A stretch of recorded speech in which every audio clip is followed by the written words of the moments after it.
Welcome everybody to Act 4, discussing things from film, television, animation, and Japanese anime. My name is CL, and I'll be your host as we explore some of the various regions of the Twilight Zone. This will be the first of a multi-part discussion and assumes you're an old pro of the series, so it's going to be full of spoilers. Now, if you're all set to depart, let's talk about it.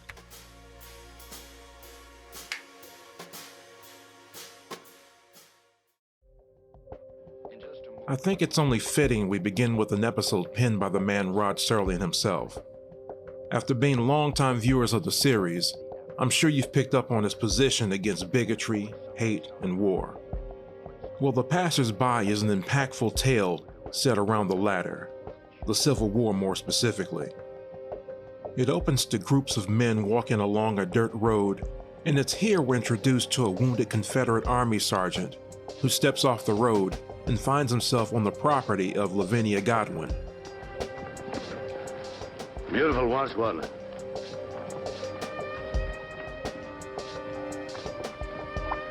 Three, I mean, man. Once it was. The pair sit and talk, and the sergeant strums a few chords on his guitar. And meanwhile, off to the side, more men continue down the road, day and night. Now, I'm sure most of us have to admit that the first time they saw this, they didn't catch what was really happening. For certain, there were some clues in the beginning. There's blood on his cap. There's blood on Charlie's cap. But I'm sure it clicked for most of us when the blind guy on the horse showed up.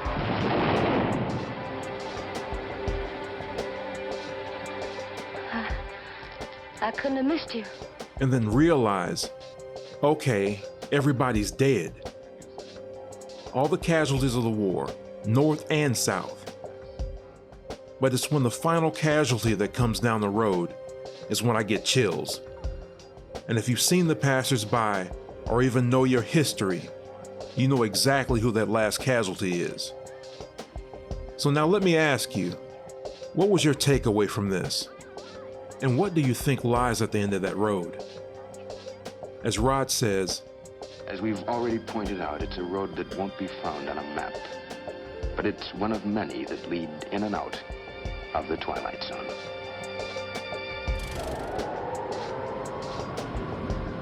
the only other episode that would even come close to creeping me out as much as this would have to be The Hitchhiker. Even the title, The Grave, has a creepy ring to it. Our story here begins with Pinto Sykes, an outlaw who's gunned down by the men of a small western town.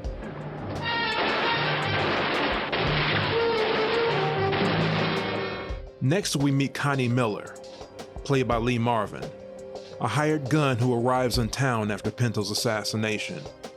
And apparently, Pinto had a lot to say on his deathbed, including some not so flattering words about Connie.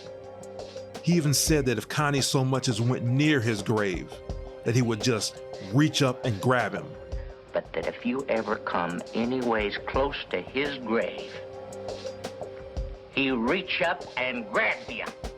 Then Connie's courage is soon called into question by a few of the locals, and wager that he wouldn't dare go out to Pinto's grave. Now, I'll bet you won't walk out of here at midnight sharp and visit Pinto's grave. Now, before I go on, what do you guys think about that wager? Would that be easy money for you, or are you the superstitious kind? And do you think that Connie seemed a little apprehensive about going out there? Well, he accepts the wager, and of course it's on a dark and windy night.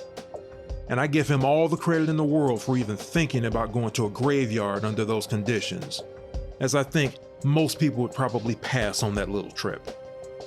Now, once Connie's out there, you can tell he's nervous, jumping at every little sound. And to prove he was out there, all he has to do is put a knife in the grave, and therefore winning the wager.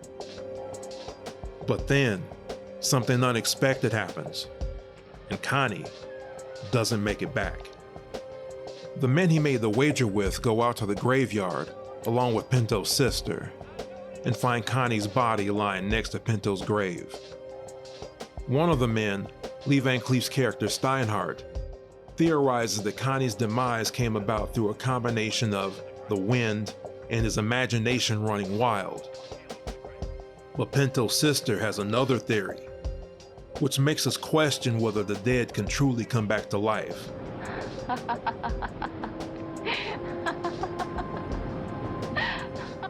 You know what's always amazed me about this episode, as well as many others in the series, is that they tell these fantastic stories in a 20+ minute runtime, and with a minimum of special effects.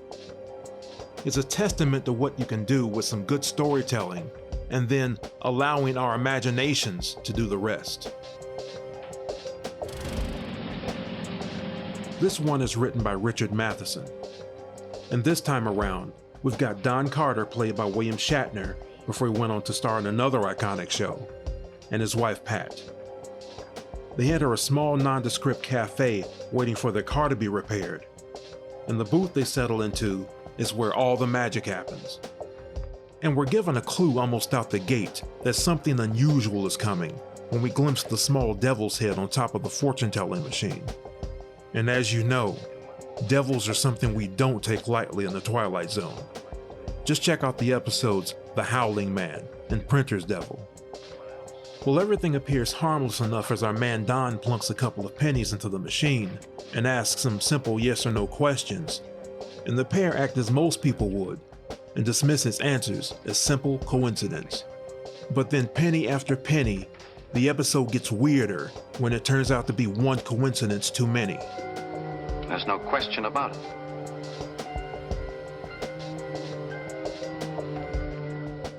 Gradually, we watch an obsession in Don start to crescendo almost completely out of control as he places his fate into the hands of the machine. Listen to me. Please. If you love me, just listen to me. No, you listen to me. This machine is predicting our future. Do you think I could just walk away from it? It's fortunate that Don's wife turned out to be a voice of reason and talks him down. It's obvious the machine has some kind of power, and Don was almost consumed by it. I guess the message here is that each of us should be captains of our own fates, come what may. Here's yet another from the mind of Rod Serling. If you check out most top 10 Twilight Zone videos, it's almost guaranteed you'll find it listed. Because it's such a smart and insightful concept set in a quiet neighborhood with its people enjoying a nice summer day with hardly a care in the world. And now let's sprinkle in some of that Twilight Zone secret sauce we all love. Let's have a UFO soaring overhead, accompanied by flashing lights and weird sounds. We take that, and then we add in a few unusual occurrences. Can't even get the car started. And we've got the perfect recipe for suspicion and mistrust. You scared, frightened rabbits, you. You're sick people, do you know that? As it ultimately leads to neighbor being pitted against neighbor, and then culminates into insanity. This episode gives us a nice long look at the humankind, and how we tend to fear whom or what we don't know or understand. And the fascinating part for me is that all it took was a small nudge for these neighbors to completely fly apart. Are we as humans really this prone to suspicion and chaos? Their world is full of Maple Streets. And we'll go from one to the other and let them destroy themselves. One to the other. And is our world really full of Maple Streets? Let me know what you think. Death Ship is one of those double-length episodes that show up around the 4th season. And it's another written by Richard Matheson. It also stars Jack Klugman, the only other actor who's appeared in as many episodes as Burgess Meredith. Well, our ship is where we left it, just as we left it. Death Ship tells the story of 3 space explorers, Captain Paul Ross, Lieutenant Ted Mason, and Lieutenant Mike Carter, on a mission to find worlds suitable for colonization. They then land on an alien world and make a horrific discovery. And what could be more horrific than to not only find an identical ship to theirs, but then going inside that ship and to find their own lifeless bodies?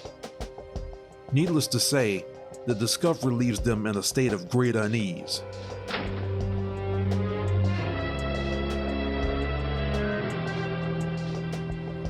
See, I like the captain here because he's all business and insists on finding some logical explanation despite the weight of growing evidence that would suggest something supernatural must be at play. Let's go over this again and again because there's got to be an answer somewhere. Somewhere! First. He's absolutely relentless in trying to get it to add up. While the other two men, they just want him to accept the terrible truth. You're all out of explanations. There's only one left and you know it. I know nothing of the kind. But more recently related to other events, having to do with some of the less positive pursuits of man. Death's Head Revisited is a bold episode and holds nothing back in delivering its message, all the while serving up healthy doses of much-needed justice.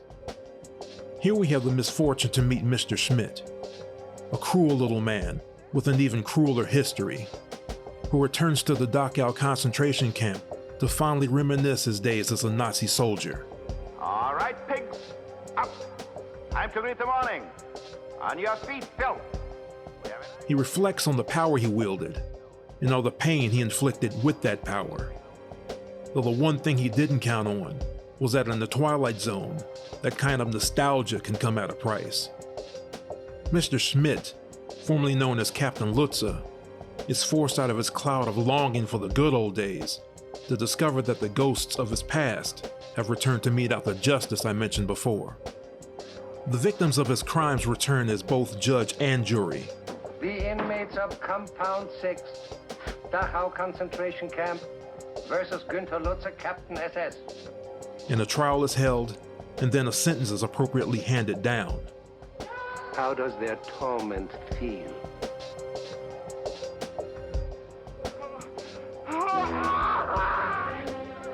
The thing I'd like to ask you is what do you think of the captain's punishment? Do you think that justice was served here, or do you perhaps think he deserved more? Let me know, I'd like to hear from you. This is not hatred. This is retribution. This is not revenge. This is justice. And before I end this segment, let me ask you, wasn't Rod's closing narration moving? I know they usually are, but this one, here's the clip. They must remain standing because they are a monument to a moment in time when some men decided to turn the earth into a graveyard. Into it they shoveled all of their reason, their logic, their knowledge, but worst of all, their conscience.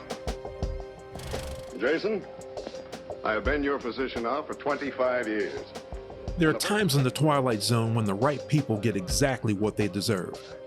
That's what happens here when a dying man's family comes to comfort him in his final hours during the Mardi Gras. And what a wonderful family he has, each with glowing personality traits, all ranging from vanity to greed. You know, Wilfred, I think the only book you ever read was a ledger.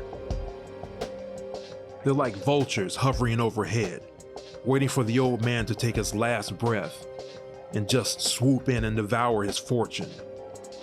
Well, the good news is that Jason's not going to make that easy. Before they get to cash in, he insists that they wear some very odd-looking masks, all the way up until midnight. And the deal is if they want the money, then the masks stay on. It's not an option. You shall wear your masks until midnight. So after hours of discomfort and numerous complaints, it's at last midnight, and they get their wish. Jason quietly passes on, and now the money's theirs. He's dead. Now to just end it there wouldn't seem right, would it? Let's not forget, folks, what show this is, and that often means a nice twist, and ending strong. And it doesn't disappoint, does it? I mean, don't you just love how this turned out? Sure, Jason's family ended up with the money, but they also walked away with a little something extra, something they now carry for the rest of their days. My name is Talkie. Years before Chucky from Child's Play ever hit the big screen in 1988, there was Talkie Tina, voiced by the fabulous June Foray. On the surface, Tina appears harmless, but looks, as they say, can be deceiving. Take Eric Strader, played by Telly Savalas, for instance. Eric is a bitter and difficult man to both his wife and stepdaughter.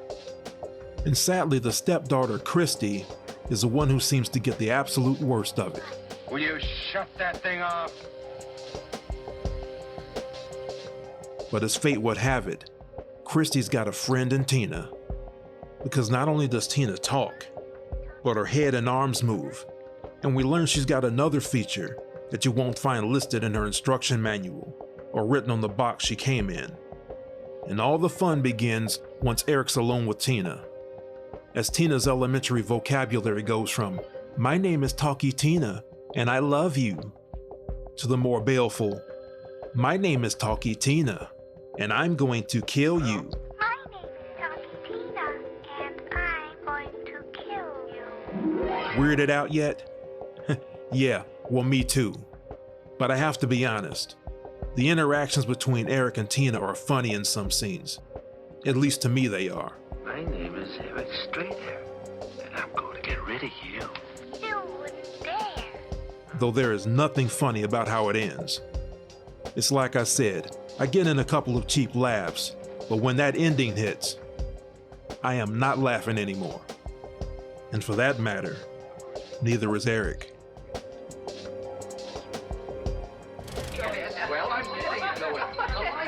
Some of the best episodes, for me at least, are the ones that can actually extend beyond the borders of the Twilight Zone and into the real world. The Shelter is such an episode. It begins with a group of friends assembled together for the birthday of physician Bill Stockton. Everyone's laughing and making merry, all up till an emergency broadcast comes over the radio. Ballistics early warning line reported radar evidence of unidentified flying objects flying due southeast. So the worried group ends the party, and the neighbors head to their respective homes to prepare for what they believe is an incoming nuclear attack. Bill and his family make preparations to take cover inside their bomb shelter. As it turns out, it's the only bomb shelter in the neighborhood. And here's where things get interesting, because the friends who attended the party earlier return to Bill's house seeking refuge in this shelter. We gotta get into a shelter. It's the only place we can survive. I don't have any room, Jerry. There's not near enough room or supplies or anything. It's designed for 3 people. Well, soon after, it swells into outright disarray, as friends who were laughing together barely an hour before are now at each other's throats to survive, while trying to force themselves into the shelter. And much like the Monsters Are Due on Maple Street episode, we get an excellent look into human nature, as it explores what may lie within each of us when we're placed in an emergency situation, because the friends and neighbors here have come to reveal themselves as being everything from cowards to outright racists. Nobody cares what you think, you or your kind. I thought I made it clear. And then when the all clear comes over the radio, the friends are left with a fallout from which they may never recover. What are your thoughts on this episode? Do you think it's possible for the group to one day move forward together after getting such a close look at each other? Or is it completely beyond repair? Marty?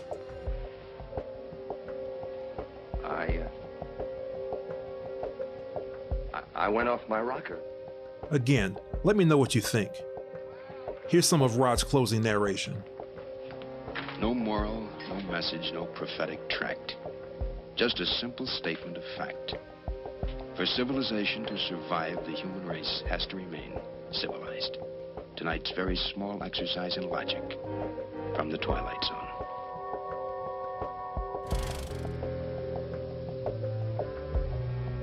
We've arrived at our final one for this discussion, and When the Sky Was Opened.